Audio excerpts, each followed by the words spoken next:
સુરતમાં સ્થાનિક સ્વરાજની ચૂંટણીમાં કુલ 1020 ઉમેદવારી ફોર્મ ભરાયા છે। ભાજપ અને કોંગ્રેસે તમામ વોર્ડમાંથી કુલ 120 ફોર્મ ભર્યા। આમ આદમી પાર્ટી 114 ઉમેદવારોને મેદાનમાં ઉતાર્યા છે। આજે વહીવટીતંત્ર તમામ ફોર્મની ચકાસણી કરશે। ફોર્મમાં કોઈપણ પ્રકારની ત્રુટિ હશે તો તેને રદ કરવામાં આવશે। તો આજે વહીવટીતંત્ર દ્વારા તમામ ફોર્મની ચકાસણી કરવામાં આવશે। તો ફોર્મમાં કોઈપણ પ્રકારની ત્રુટિ હશે તો તે ફોર્મને રદ કરવાની કામગીરી કરવામાં આવશે। તો સુરતમાં કુલ 1020 ઉમેદવારી ફોર્મ ભરાયા છે। ભાજપ, કોંગ્રેસ અને આમ આદમી પાર્ટી તમામ પાર્ટીમાંથી થઈને કુલ ફોર્મ ભરવામાં આવ્યા છે। આમ આદમી પાર્ટીએ 114 ઉમેદવારો મેદાનમાં ઉતાર્યા છે।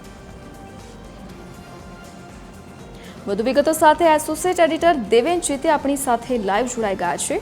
જે દેવેન, જે 1020 કુલ ફોર્મ ભરાયા છે સુરતમાંથી, આજે તેની ચકાસણી કરવામાં આવનારી છે।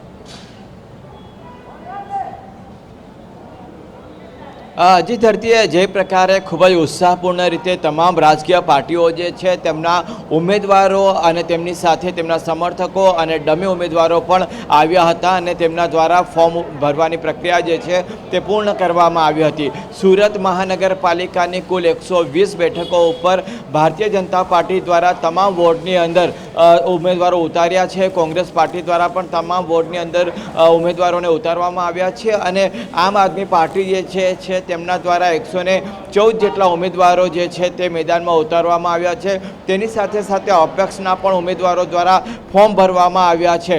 આજે ફોર્મ ચકાસણીની કામગીરી જે છે તે કરવામાં આવી રહી છે। સુરત શહેરમાં જે વહીવટી તંત્રની ઓફિસો ઉપર ફોર્મ ભરવામાં આવ્યા હતા ત્યાં અધિકારીઓ દ્વારા હવે તમામ ફોર્મ જે ભરાયા છે તેની ચકાસણી કરવામાં આવી છે। તમામ રાજકીય આગેવાનોની તેમના સમર્થકોની અવરજવર સતત જે છે તે જિલ્લા કલેક્ટર કચેરી ખાતે દેખાઈ રહી છે તેમજ જે મામલતદાર ઓફિસની અંદર તેમણે ફોર્મ ભર્યું છે ત્યાં આગળ તેઓ આવી રહ્યા છે અને અધિકારીની સમક્ષ હાજર રહીને પોતાના ફોર્મ વિશે જે ચકાસણી ચાલી રહી છે તેમાં પોતે પણ હાજરી નોંધાવી રહ્યા છે અને કેટલાક ફોર્મની અંદર જે ત્રુટિ આવી રહી છે તેમના પણ ફોર્મ રદ કરવાની જે પ્રક્રિયા થશે। પરંતુ કેટલા ફોર્મ રદ થયા છે, કયા કયા કારણસર રદ થયા છે તેની તમામ વિગત જે છે તે મોડી સાંજે આવી શકે તે પ્રકારે અત્યારે જે માહિતી મળી છે તે મુજબ જાણવા મળ્યું છે।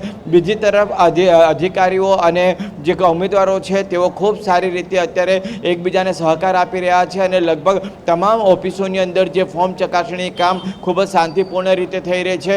અત્યારે પણ અલગ અલગ કાર્યકર્તાઓ જે પાર્ટીના છે, ઉમેદવારો જે છે તે અત્યારે પહોંચી રહ્યા છે અને એમના દ્વારા જે પણ પોતાના ડોક્યુમેન્ટ રજૂ કરાયા હતા તેની ચકાસણી તેમની સમક્ષ જ કરવામાં આવી રહી છે। અધિકારીઓ દ્વારા નાનામાં નાની બાબતોને ચેક કરવામાં આવી રહી છે અને ત્યારબાદ જેમનું ફોર્મ સ્વીકારી લેવામાં આવ્યું છે તેમને માહિતગાર કરી લેવામાં આવી દેવામાં આવ્યા છે કે ભાઈ તેમનું ફોર્મ જે છે તે સ્વીકારી લેવામાં આવ્યું છે અને હવે તેઓ સત્તાવાર રીતે જે ઉમેદવારી પત્ર ભરનાર જે ઉમેદવારો કેન્ડિડેટ ચૂંટણીમાં ઝંપલાવનાર છે તેમની જે યાદી હશે તેમાં તેમનું નામ ચોક્કસથી આવી જશે અને તેને કારણે જ જે ઉમેદવારો અહીંયા આવી રહ્યા છે અધિકારીઓ સાથે વાત કરી રહ્યા છે અને જેમનું ફોર્મ સ્વીકારવામાં આવી રહ્યું છે તે લોકો આશ્વસ્ત થઈને જઈ રહ્યા છે કે હવે તેમનું ઉમેદવારી જે છે તે પાકી થઈ ગઈ છે અને હવે તેઓ ચૂંટણી પ્રચારમાં અને મતદાનના દિવસે હવે મતદારો તેમને મત આપી શકશે એ પ્રકારની જે આખી પ્રક્રિયા હોય છે તે પ્રક્રિયા અત્યારે પૂર્ણ થઈ રહી છે।